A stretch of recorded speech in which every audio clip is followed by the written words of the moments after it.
ഞാനിത് വളരെ ആലോചിച്ചും മനഃപൂർവ്വം ഇന്ന് കണ്ടെത്തിയ ഒരു വിഷയമാണ്.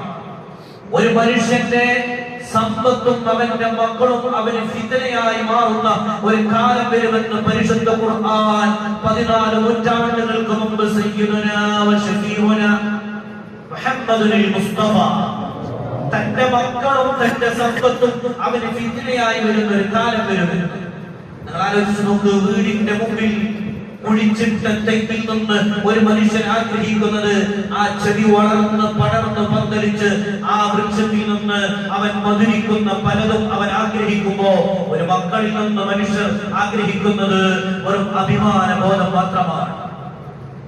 അഭിമാനം മാത്രം. മക്കൾ ഒരു കാലത്ത് ഫിത്നയായി മാറുമെന്ന് ഇസ്ലാമിനെ തിരസ്കരിക്കുന്നവർ, നിരുത്സാഹപ്പെടുത്തുന്നവർ, ഇസ്ലാം ശരിയല്ല എന്ന് പറയുന്ന ആളുകൾ, ആ ആളുകളോട് നമുക്ക് വളരെ സ്നേഹത്തോടെ, ഖേദത്തോടെ, വിഷമത്തോടെ 14 നൂറ്റാണ്ടുകൾക്ക് മുമ്പ് അഷ്റഫുൽ ഹൽഖ് മുഹമ്മദ് മുസ്തഫ സല്ലല്ലാഹു അലൈഹി വസല്ലം പറഞ്ഞു മക്കൾ ഫിത്നയായി വരുമെന്ന്.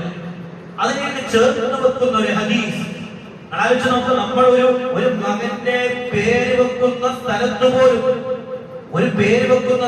പോലും നമ്മൾ മോഡേണിലേക്ക്, പുതിയ ആധുനിക സംവിധാനങ്ങളിലേക്ക് മാറിക്കൊണ്ടിരിക്കുന്ന ഒരു കാലം. അതിലേക്ക് ഒരു ഹദീസിനെ ഞാൻ ചേർത്ത് വെക്കുകയാണ്.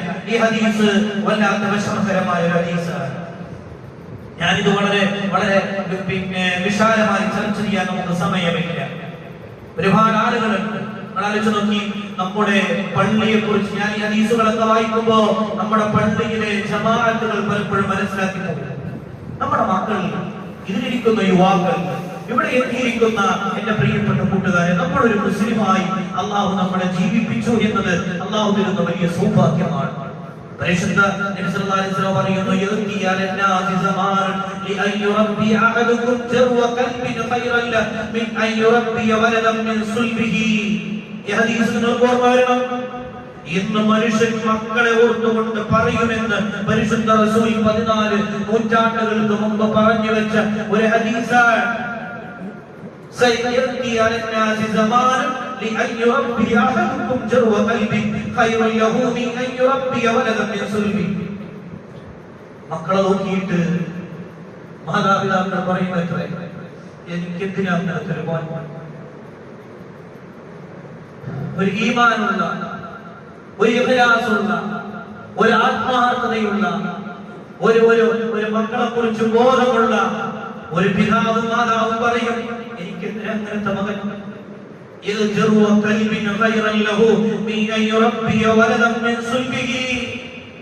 എനിക്ക് ഈ മകന്റെ പകരം ഒരു നായയെ തന്നിരുന്നെങ്കിൽ അല്ലാഹ്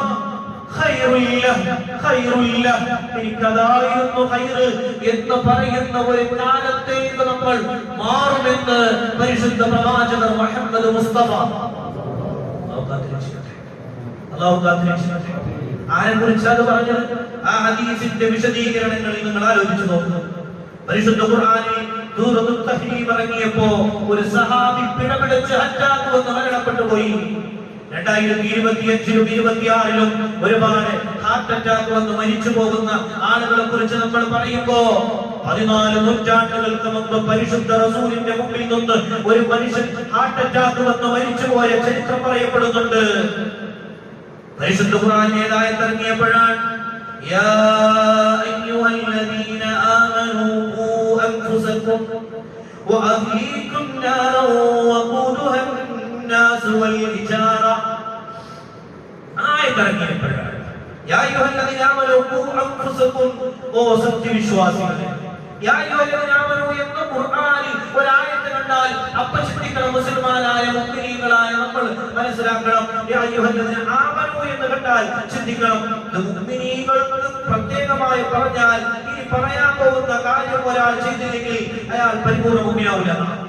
ഖുർആനിൽ 2 ഭാഗങ്ങൾ ഉപയോഗിക്കുന്നു. ഒന്ന് യാ അയ്യുഹന്നാസ്, മറ്റൊന്ന് യാ അയ്യുഹല്ലദീന ആമനൂ. ഇങ്ങനെയാണ് ഖുർആൻ ഉപയോഗിക്കുക, അഭിസംബോധന ചെയ്യുക.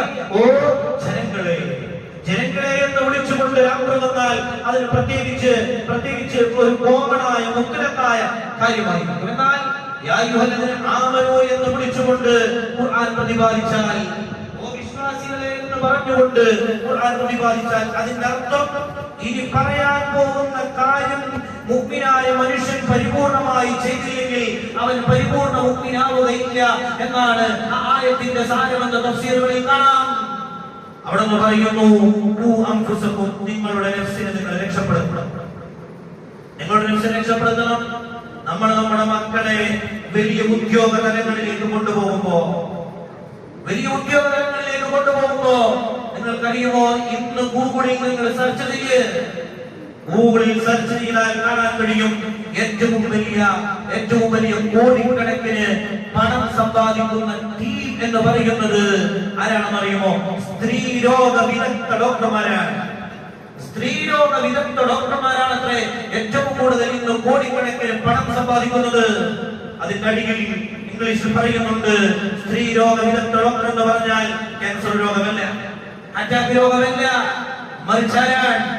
മറിച്ച് അബോർഷൻ ചെയ്യാൻ വേണ്ടി പോകുന്ന പെൺകുട്ടികളിൽ നിന്ന് കായ് വാങ്ങുന്നവർ, അലസിപ്പിക്കാൻ പോകുന്ന പെൺകുട്ടികളുടെ കയ്യിൽ നിന്ന് കായ് വാങ്ങുന്നവർ, തന്റെ മക്കളെ പഠനം കുഴപ്പമൊന്നുമില്ലാതെ. പക്ഷേ ആലോചിക്കണം, എവിടെയാണ് മക്കളുടെ അവരുടെ സ്റ്റാറ്റസ്? പുതിയ ലോകത്ത്, ഈ അഭിനവ ന്യൂ ജനറേഷന്റെ ലോകത്ത് നമ്മൾ ഏറ്റവും കൂടുതൽ കരുതലോടെ ഇരിക്കേണ്ടത് വളർന്നു വരുന്ന തലമുറയെ വീണ്ടും ഉപദേശിക്കുന്നതിനപ്പുറം ചേർത്ത് പിടിച്ച് അവർക്ക് വേണ്ടത് ചെയ്തു കൊടുക്കലാണ്. എല്ലാത്ത കാലം വലിയ ദുഃഖകരമായ കാലത്തേക്ക് പോകും. ഇന്ന് ഈ പെരുന്നാളിന് പുതുവസ്ത്രം ധരിച്ച് നിങ്ങൾ ആലോചിച്ച് നോക്ക്, പ്രായം ചെന്നത്ര മനുഷ്യരാണ്. എന്നാൽ സലാം വീട്ടാൻ പോലും സമയമില്ലാതെ ഇറങ്ങിപ്പോകുന്ന ഒരു തലമുറയെ നമുക്ക് ഇന്ന് ഈ വാതിൽ തുറന്ന് സലാം വീട്ടിങ്ങനെ നിങ്ങൾ വലതു ഭാഗത്തേക്ക് തിരിഞ്ഞു നോക്കുന്ന ഒരു തലമുറയെ നമുക്ക് കാണാൻ കഴിയും. അല്ലാഹു കാത്തിരക്ഷിക്കട്ടെ. നിങ്ങളുടെ നഫ്സിനെ നിങ്ങൾ കൃത്യമായിട്ട് നന്മയിലേക്ക് കൊണ്ടുപോകുക. എന്നിട്ട് പറയുന്നു, ഞാൻ ഈ പറയുന്ന വാക്കുകളെ നിങ്ങൾ എല്ലാവരും ഉൾക്കൊള്ളണമെന്നൊന്നും എനിക്കില്ല, ഞാൻ അങ്ങനെ ആഗ്രഹിക്കുന്നുമില്ല. പക്ഷേ എന്റെ വിഷയം എന്ന് പറയുന്നത് എന്റെ ഉത്തരവാദിത്വം നിങ്ങൾക്ക് ബോധ്യപ്പെടുത്തി തരലാണ്. ചില ആളുകൾക്ക് ഇത് ഉൾക്കൊള്ളാൻ കഴിഞ്ഞോളമെന്നില്ല. മക്കളെ ദുനിയാവിലെ പ്രതാപശാലിയാക്കുമ്പോ വലിയ പൗരപ്രധാനികളാക്കി സമ്പന്നരാക്കി മാറ്റാൻ നമ്മൾ ശ്രമിക്കുമ്പോ പരിശുദ്ധ ഖുർആൻ പറയുന്നു, നിങ്ങളുടെ അഹ്ലുകാരെ. ആരാണ് അഹ്ലുകാർ? അതിൽ ഒന്ന് പറയപ്പെട്ടത് നിങ്ങളുടെ മക്കളാണ്. നിങ്ങളുടെ മക്കളെ കൂടി നിങ്ങൾ രക്ഷപ്പെടുത്തിയില്ലെങ്കിൽ നിങ്ങൾ ആലോചിച്ചു നോക്ക്. ഇന്ന് ഖുർആന്റെ തഫ്സീർ, ഖുർആന്റെ മലയാള ഭാഷ എല്ലാ ജമാഅത്തിലുണ്ട്, മുജാഹിദിലുണ്ട്, സുന്നിയിലുണ്ട്, മറ്റുള്ള ഏതൊക്കെ തലങ്ങളിൽ വിവിധ സംഘടനകളുണ്ടോ എല്ലാ ആശയക്കാർ ഉപയോഗിക്കുന്ന ഖുർആൻ പിന്നെ ആശയങ്ങളുണ്ടല്ലോ, അവരൊക്കെ എടുത്തു വായിക്കും. എന്നിട്ട് സൂറത്തുൽ തഹ്രീമിൽ ഈ ആയത്ത് അർത്ഥം വെക്കും. എന്നിട്ട് അതിന്റെ അർത്ഥം ഏതെങ്കിലും ഒരു ആശയത്തിന്റെ വാർത്താക്കൾ മാറ്റി പറയുന്നുണ്ടോ നിങ്ങൾ നോക്ക്. നിങ്ങളുടെ നഫ്സിനെ സംരക്ഷിക്കുന്നത് പോലെ നിങ്ങൾ സുബഹിക്ക് പള്ളിയിലേക്ക് വരുമ്പോ ഖുർആൻ അങ്ങനെ തന്നെ നിങ്ങൾ മനസ്സിലാക്കണം. സുബഹിക്ക് നമ്മൾ എണീക്കുന്നു, നമ്മുടെ ഭാര്യ എണീക്കുന്നു, എല്ലാവരും എണീറ്റ് പള്ളിയിലേക്ക് വരുമ്പോ അവനെ വിളിച്ചുണർത്താൻ തയ്യാറാവാത്ത പിതാവേ മാതാവേ, അവിടെ പറഞ്ഞു അവനെന്തോ ചെയ്യട്ടെ, അവനെ പറഞ്ഞത് കേൾക്കുകയോ കേൾക്കാതിരിക്കുന്നതൊന്നും നമ്മുടെ ചർച്ചയ്ക്ക് വിഷയമേ അല്ല. ഖുർആൻ പറഞ്ഞത് അവനെ നീ വിളിച്ചില്ല എങ്കിൽ, അവനെ നീ നന്മയ്ക്ക് വേണ്ടി ഒരുമിച്ച് കൂട്ടാൻ ശ്രമിച്ചില്ല എങ്കിൽ അവന് നരകമാണെന്ന് പരിശുദ്ധ ഖുർആൻ. ഇതിന് ഏതെങ്കിലും ഒരു പാർട്ടിക്കാർ, ഏതെങ്കിലും ഒരാൾക്ക് ഇതിന്റെ അർത്ഥത്തെ മാറ്റി വെക്കാൻ കഴിയോ? ഇങ്ങനെ തന്നെ ഖുർആൻ പ്രതിപാദിച്ചില്ലേ എന്ന് ആലോചിച്ച് നോക്ക്. വലിയ പാശ്ചാത്യ യൂറോപ്യനിലെ വലിയൊരു സാഹിത്യകാരനും വലിയൊരു ശാസ്ത്രജ്ഞനും പറയുന്ന ഒരു വാക്കുണ്ട്, every child is born as prince or princess but parents are the ones who shape them. എന്തൊരു വാക്കാണ്, എന്തൊരു രസകരമായ ഇംഗ്ലീഷ് വാക്കാണ് പറഞ്ഞത്. every child is born as prince or princess. നിങ്ങളുടെ ഓരോ കുട്ടികളും, every child, നിങ്ങളുടെ ഓരോ കുട്ടികളും പ്രസവിക്കുന്ന സമയം, ജനിക്കുന്ന സമയം അവൻ രാജകുമാരനാണ്, രാജകുമാരിയാണ്. പ്രിൻസ് ഓർ പ്രിൻസസ്, രാജകുമാരനാവാം അല്ലെങ്കിൽ രാജകുമാരിയാവാം. പിന്നെ അവരെ ഷേപ്പ് ചെയ്യുന്നത്, അവനെ എവിടേക്ക് കൊണ്ടുപോകണമെന്ന് തീരുമാനിക്കുന്നത്. ഡിഗ്രി കഴിഞ്ഞ മകനെ കുറിച്ച് പറയാം, പ്രിയപ്പെട്ട ഉസ്താദെ, അവൻ പറഞ്ഞത് കേൾക്കുന്നില്ല എന്ന്. പക്ഷേ മദ്രസയിൽ 7ാം ക്ലാസ് നിർത്തുന്ന പ്രിയപ്പെട്ട കുട്ടിയെ നിലനിർത്തുകൊണ്ട് 7ാം ക്ലാസിന്റെ അപ്പുറത്തേക്ക് പഠിപ്പിക്കാനും മതമൂല്യങ്ങളെ പഠിപ്പിച്ചു കൊടുക്കാനും കഴിയാത്തത് അവിടെ വെച്ച് അവന്റെ പഠനം നിർത്തി. അവൻ വെറും ഭൗതിക കലാലയങ്ങളുടെ വിഷം ചീറ്റുന്ന, ചില ഭൗതിക കലാലയങ്ങളുടെ വിഷപ്പുദാഹികളാക്കി മാറ്റുന്ന ഒരു സമൂഹം നമ്മൾ ശ്രദ്ധിക്കേണ്ടതുണ്ട്. PG ചെയ്യുന്ന കുട്ടികൾ, ഡിഗ്രി ചെയ്യുന്ന കുട്ടികൾ, അവരെ ചിലപ്പോൾ നമുക്ക് മാറ്റാൻ കഴിയില്ല. അവർ പുതിയ പുതിയ ജനറേഷനാണ്. പക്ഷേ ചെറുപ്പം വരുന്ന കുട്ടികളെ നമ്മൾ എന്തുകൊണ്ട് നമുക്ക് അവരെ മാറ്റിക്കൂടാ? അത് ആലോചിച്ച് നോക്ക്. ഒരു കുട്ടിയെ ബാർബർ ഷോപ്പിൽ കൊണ്ടുപോയി മുടി വെട്ടിക്കുന്നത് പോലെ പിതാവാണ്. ബാർബർ ഷോപ്പിനെ പോലെ നമ്മളോട് പറയും അന്തം വിട്ടു പോകും ഉസ്താദേ. പക്ഷെ അവർ വെട്ടിക്കൊടുക്കും. കാരണം എന്താണ്? അവർക്ക് അതാണ് അവരുടെ ജോലി. നമ്മൾ നമ്മുടെ പെൺമകളെ കൊണ്ടുപോയി മുടി വെട്ടിക്കുന്നതിൽ പോലും അപ്പൊ നമ്മൾ ചിന്തിക്കുന്ന കാര്യം അതിന് ചിലപ്പോ ഹദീസുകൾ ഉണ്ടാവാം, ദുർബലമായ ഹദീസുകൾ ഉണ്ടാവാം, അല്ലെങ്കിൽ മറ്റു രീതികളിലുള്ള ഹദീസുകൾ ഉണ്ടാവാം. ഞാൻ പറയുന്നത് യുക്തി കൊണ്ട് ചിന്തിക്ക്. അവിടെ ഏറ്റവും നല്ലത് എങ്ങനെയാ? ചില മക്കളെ കണ്ടാൽ, എന്റെ കൂട്ടത്തിലിരിക്കുന്ന ചില സുഹൃത്തുക്കൾ ഉണ്ടാകും, അവരുടെ മുടിയുടെയൊക്കെ കോലം കണ്ടാൽ നമ്മൾ അതിന്റെ ഇസ്ലാമിക വശത്തെയല്ലേ ഞാൻ പ്രതിപാദിക്കുന്നത്. അതവിടെ ഇരിക്കട്ടെ. ഒരു ലോകത്ത് ജീവിക്കുമ്പോ മര്യാദയുണ്ട്. പ്രിയപ്പെട്ടവരെ, ഇതൊക്കെ മഹൽ എന്നേക്കാൾ കൂടുതൽ സുപരിചിതമാണല്ലോ നിങ്ങൾ. എന്നേക്കാൾ സുപരിചിതമായിരിക്കുന്നവരാണ് നിങ്ങൾ. ചിലപ്പോ കേവലം ഇത് ഈദുൽ അദ്ഹയുടെ ഒരു പ്രസംഗമായി നിങ്ങൾ ചുരുക്കിയാലും എനിക്ക് വേദനയൊന്നുമില്ല. പക്ഷെ അതിലേറെ എന്റെ ഒരു വേദന ഞാൻ ബോധ്യപ്പെടുത്താൻ 35ഓളം വരുന്ന ദർസ് വിദ്യാർത്ഥികൾ പഠിക്കുന്ന ഈ മഹല്ല്, ഈ പള്ളി എന്തൊരു സൗന്ദര്യപൂർണമായ പള്ളി മഹല്ലാണ്. പക്ഷെ സുബഹി ജമാഅത്തിന് എവിടെയാണ്? ളുഹർ ജമാഅത്തിന് എവിടെയാണ്? അതിന് പലരും പറയുന്ന ന്യായം ഈ പള്ളി ഒരു എൻഡിലാണെന്നാണ്. എൻഡിലുള്ള പള്ളിയുടെ പരിസരത്തും വീടുകളില്ലേ? ഈ എൻഡിലുള്ള പള്ളിയുടെ പരിസരത്തും വീടുകളില്ലേ? ഇത് എക്സിറ്റ് അടിച്ചു പോകാനുള്ളതാണോ? നമ്മൾ മനസ്സിലാക്കണ്ടേ. കേവലം നമ്മൾ ഇതിനെയൊക്കെ ഒരു ചടങ്ങുകൾക്കായി മാത്രം പള്ളികൾ ഉപയോഗിക്കുന്ന ഒരു കാലം അല്ലാഹു റബ്ബുൽ ഇസ്സത്ത് കാത്തിരക്ഷിക്കട്ടെ. ഇത് ഞാൻ ഈ മെമ്പറിൽ നിന്ന് ഈ സമയത്തല്ലാതെ വേറെ ഏത് സമയത്താണ് നിങ്ങളോട് സൂചിപ്പിക്കുക. നമ്മുടെ മക്കളെ കൈപിടിച്ചു കൊണ്ടുവരാതെ ഒരുപാട് കാലം കഴിഞ്ഞ് മകന് കല്യാണം ശരിയായില്ലെങ്കിൽ പള്ളി വേണം. ക്യാൻസറിന്റെ അസുഖം കുറച്ചു വന്നാൽ അവര് പള്ളിയിൽ ഉസ്താദിന്റെ ദുആ വേണം, അല്ലെങ്കിൽ മറ്റു സത്യവിശ്വാസികളുടെ ദുആ വേണം, ജുമുഅക്ക് ശേഷം ദുആ വേണം. ഇന്ന് ഞാൻ ഇവിടേക്ക് ഇറങ്ങി വരുമ്പോഴടക്കം എനിക്ക് ഒരാൾ വിളിച്ചു പറഞ്ഞത് എന്താണെന്ന് അറിയുമോ? പ്രിയപ്പെട്ട ഉസ്താദെ, ക്യാൻസറിന്റെ വേദന കൊണ്ട് പള്ളിയിലേക്ക് പോകാൻ കഴിയാതെ വിഷമത്തിലാണെന്ന് പറഞ്ഞ 42 വോയിസ് കേട്ടിട്ട ഈ പ്രിയപ്പെട്ടവർ ഇന്ന് ഈ പള്ളിയിലേക്ക് ഇറങ്ങി വരുന്നത്. അല്ലാഹു റബ്ബുൽ ഇസ്സത്ത് അസുഖത്തിന് ശിഫ കൊടുക്കട്ടെ. മനുഷ്യ, നമ്മൾ അത്ര ദുർബലനാണ്. നമ്മൾ നമ്മുടെ പിതാക്കൾ സന്തുഷ്ടമാരായതുപോലെ നമ്മുടെ മക്കളിൽ നമ്മൾ സന്തുഷ്ടമാരാവണം. ഇത് കേവലം ഒരു കാര്യമല്ല. ഇന്ത്യ രാജ്യത്ത് അറിയപ്പെട്ട ഏറ്റവും വലിയ ഇന്ത്യ സൈന്യത്തിന്റെ ഒരു മേജർ ഉണ്ടായിരുന്നു. ആ മേജറിന്റെ മകൻ രവീന്ദ്ര സിംഗ് നിങ്ങൾ വായിച്ചു പോയിട്ടുണ്ടാകും വർഷങ്ങൾക്ക് മുമ്പ്. അദ്ദേഹം വലിയ മദ്യം കഴിക്കുന്ന മനുഷ്യനാണ്, കഞ്ചാവിനും കള്ളിനും അടിമപ്പെട്ട മനുഷ്യനാണ്. ആ മനുഷ്യൻ എഴുതി വെക്കുന്നുണ്ട്, സമയത്തിന്റെ പ്രതികൂലാവസ്ഥ മാനിച്ച് നീട്ടിക്കൊണ്ടു പോകുന്നില്ല. അദ്ദേഹം മരിക്കുന്ന സമയത്ത് വലിയ ക്യാൻസർ ബാധിച്ച് അദ്ദേഹം ബെഡിൽ ഇങ്ങനെ കിടക്കുന്ന സമയത്ത് അദ്ദേഹം പറയുന്നുണ്ട്, അദ്ദേഹത്തിന്റെ ഒരു ചെലവ് കുറിപ്പ് ഇന്ന് മൊബൈലുകളിൽ അടിച്ചാൽ കിട്ടും. സോഷ്യൽ മീഡിയ ഉപയോഗിക്കുന്നത് പോലും എന്തൊരു മോശത്തരമായിട്ടാണ്. സോഷ്യൽ മീഡിയ ഉപയോഗിക്കുന്നത് പോലും എന്തൊരു മോശത്തരമായിട്ടാണ്. ഉത്തരാഖണ്ഡിലാണ് ഒരാളെ റിമൂവ് ചെയ്തതിന്റെ പേരിൽ ഉത്തരാഖണ്ഡിലാണ് നമ്മൾ കൊലപ്പെടുത്തിയത് കണ്ടത്. വാട്സപ്പിന്റെ ഒരു ഗ്രൂപ്പിൽ നിന്ന് റിമൂവ് ചെയ്തപ്പോ ഒരാളെ കൊലപ്പെടുത്തുന്ന സാഹചര്യത്തിലേക്ക് ഇന്ത്യ രാജ്യത്താണ് നമ്മൾ ജീവിക്കുന്നത്. ഈ നാദാപുരത്താണ് വർഷങ്ങൾക്ക് മുമ്പ് അഡ്മിന് വേണ്ടിയിട്ട് മത്സരം നടത്തിയത്. നമ്മുടെ അയൽപക്കത്തെ ഈ നാദാപുരം എന്ന് പറയുന്ന ഒരു കൊച്ചു ഗ്രാമത്തിലാണ്. നമ്മൾ മനസ്സിലാക്കണം, ഈ രവീന്ദ്ര സിംഗിന്റെ ഒരു ആ കുറിപ്പിൽ എഴുതി വെക്കുന്നുണ്ട്, ഞാൻ മദ്യം കഴിക്കാൻ കാരണം എന്റെ പിതാവാണ്. ഈ ഒരു വാക്ക് നിങ്ങൾ കേട്ടാൽ മനസ്സിലാവും എവിടെയാണ് നമ്മുടെ ഫാൾട്ട് ചെയ്യുന്നത്. മക്കളെ നമ്മൾ നേരെ പോലെ വളർത്താൻ ശ്രമിച്ചില്ലെങ്കിൽ വലിയ വില കൊടുക്കേണ്ടി വരും. നമുക്കറിയാം, തന്റെ മകന്റെ പോക്കും വിവരങ്ങളും അറിയാം. പക്ഷെ നമുക്ക് വലുത് മക്കളെ നന്നാക്കുന്നതിനപ്പുറം ഈ സമൂഹത്തിലെ മാന്യതയാണ്. എന്ത് മാന്യത പ്രിയപ്പെട്ടവരെ!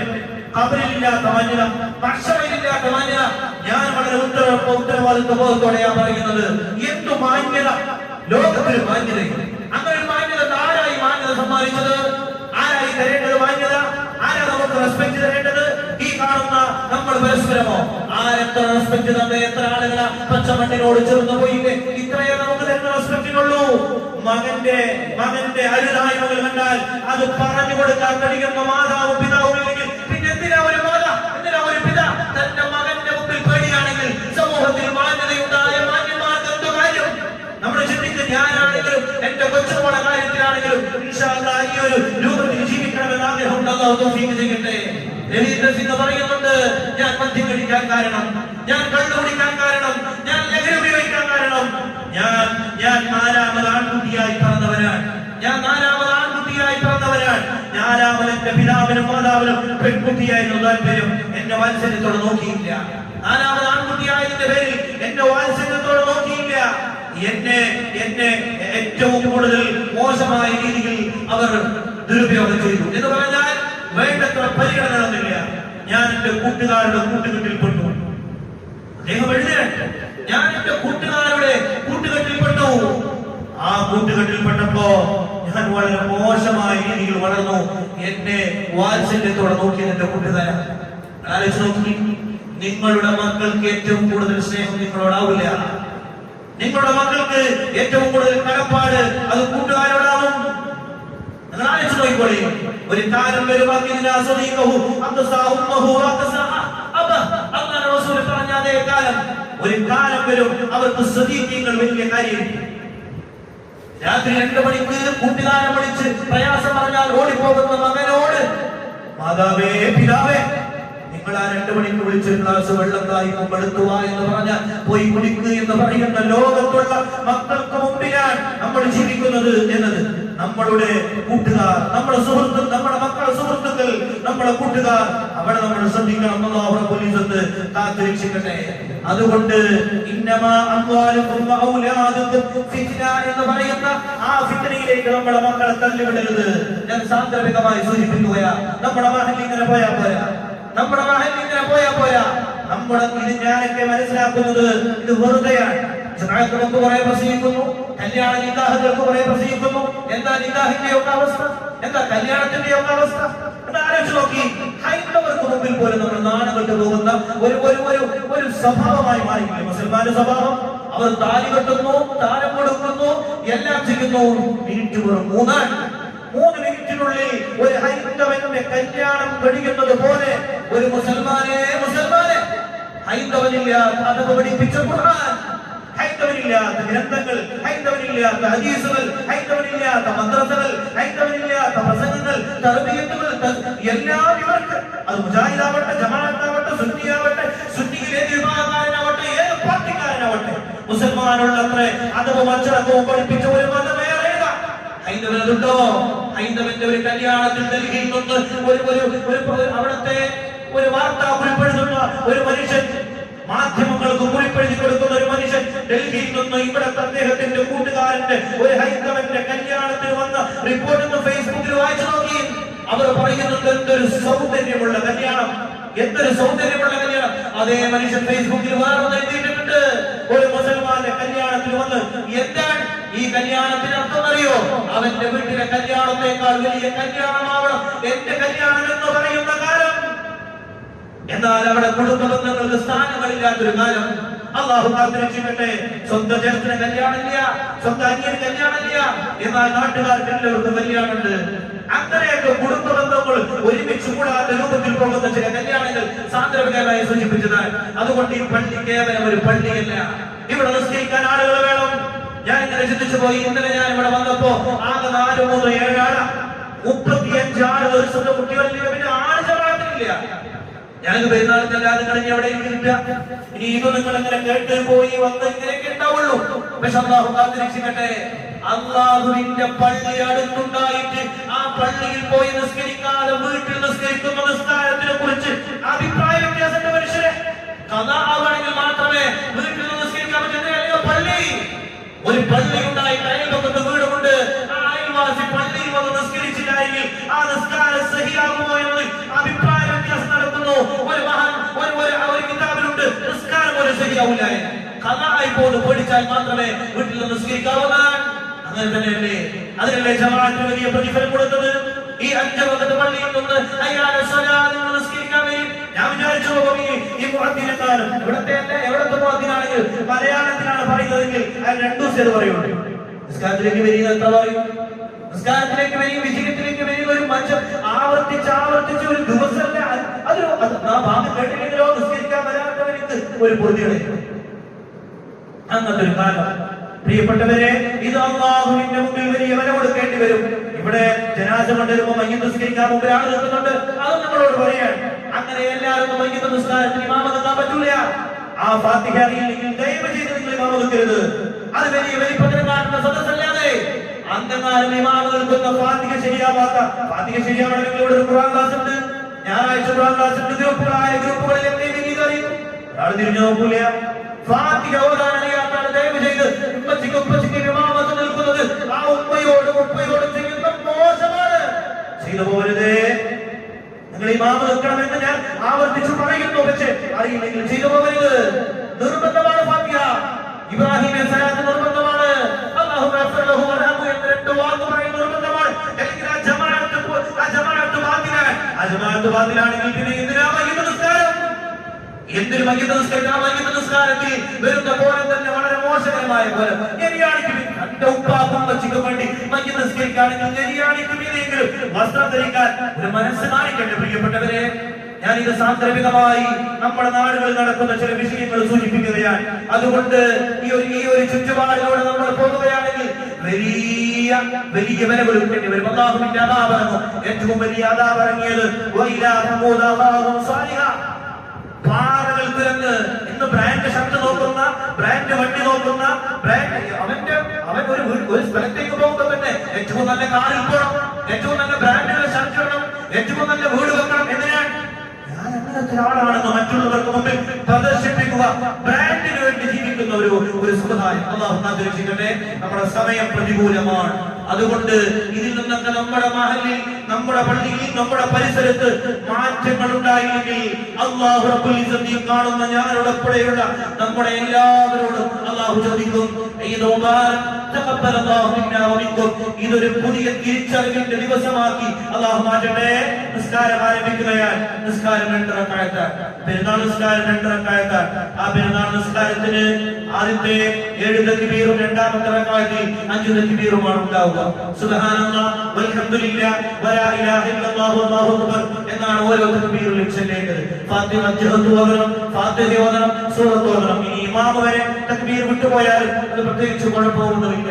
നിസ്കാരം കഴിഞ്ഞിട്ടാണ് സാധാരണ ഖുത്ബ കഴിഞ്ഞാൽ ഇൻഷാ അല്ലാഹ് ഒരു 5 മിനിറ്റ് ഫാത്തിഹ ഓതി ഇൻഷാ അല്ലാഹ് ഇഖ്ലാസ് ഓതി ഒരു 5 മിനിറ്റ് നമ്മൾ മരിച്ചവർക്ക് വേണ്ടിയുള്ള ഒരു ദുആ ഉണ്ടാകും. 8 മണിയായി നിസ്കാരം ആരംഭിക്കുന്നു. അസ്സലാമു അലൈക്കും വറഹ്മത്തുള്ളാഹി തആല വബറകാതുഹു.